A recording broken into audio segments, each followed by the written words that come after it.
Hello everyone, welcome to my channel. এটা আমার first blog. অনেক দিন থেকেই ভাবছিলাম যে ইউটিউবে ব্লগ বানাবো, বাট আজকে বানাবো কালকে বানাবো করে পসিবল হয়ে উঠছিল না। বাট আজ ফাইনালি ব্লগ বানিয়ে ফেললাম। বাট কি বলবো কিছু বুঝতে পারছি না, তাই আমার ইন্ট্রোডাকশন দিয়ে শুরু করা যাক। আমি দিলরুবা ফ্রম উত্তর দিনাজপুর। আমার এডুকেশনাল কোয়ালিফিকেশান বলতে গেলে আমি এমএ করছি, তার সাথে কম্পিটিটিভ এক্সামের জন্য প্রিপারেশন নিচ্ছি। আপাতত আমি 2 থেকে 3 মাস হলো জিএনএম এএনএম এক্সামের জন্য প্রিপারেশন নিচ্ছি।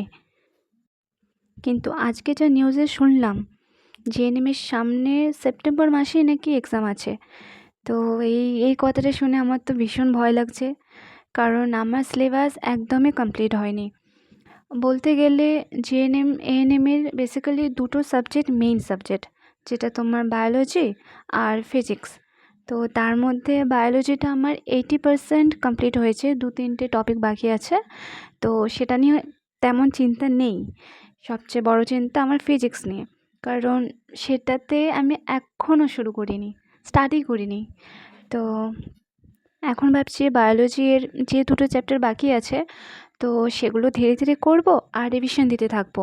আর ফিজিক্সটা আমাকে শুরু করতে হবে, মানে যতদূর করা যায় দেখে কি হয়।